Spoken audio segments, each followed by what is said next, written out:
My CI is reporting that the build failed. On a normal day, I would need to dive into the job logs to see what's wrong. But not today. Today, I can ask my AI agent to find the failure and provide a fix. And in a few minutes, Codex has pushed a fix, and now my build is green. How did I fix my test without leaving the terminal? I did it thanks to Semaphore's MCP server. An MCP server, or Model Context Protocol, is a standard way for AI assistants to talk to external systems. It gives tools to your LLMs, so in this case, to connect and access the Semaphore CI/CD context. In this video, we're going to learn how to configure your AI agent, what the MCP server can and can't do, and how it can help us move towards an AI-driven CI/CD. Our pipelines are filled with context. We have workflows, pipelines, jobs, and logs. The MCP servers gives your AI assistants access to all this context, allowing agents like Claude Code or Codex to find why the build failed and implement a fix. It is free for every Semaphore user, but is disabled by default.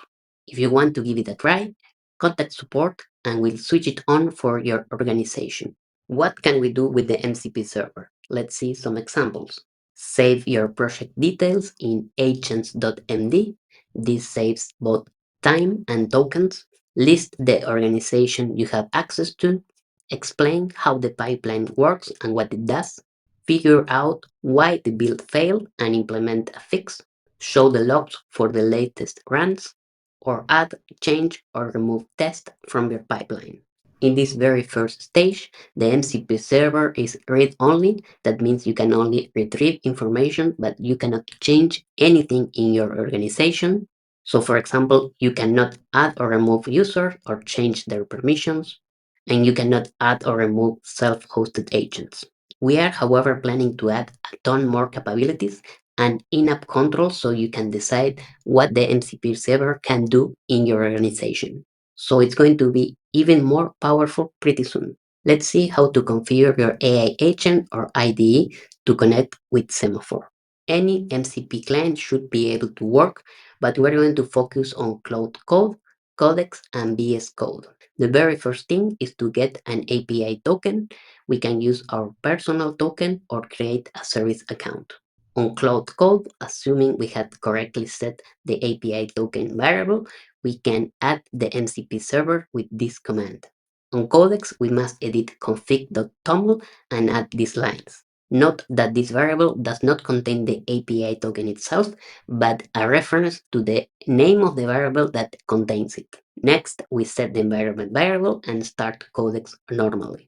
On VS Code, the setup is similar. We must install the Codex extension first, then press the gear icon, MCP server, and open config.toml, and we add the same lines as before. Then, and this is important, we must close VS Code and open it in a terminal where the environment variable is set. If we start VS Code in any other way, it will fail to connect. And now your agent can connect with Semaphore and access a wealth of information in your CI/CD. Remember, the server is read-only. That makes it safe to use in any conditions.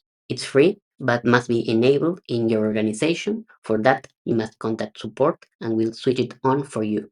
That's all for today. We are excited to see what use cases you find for this tool.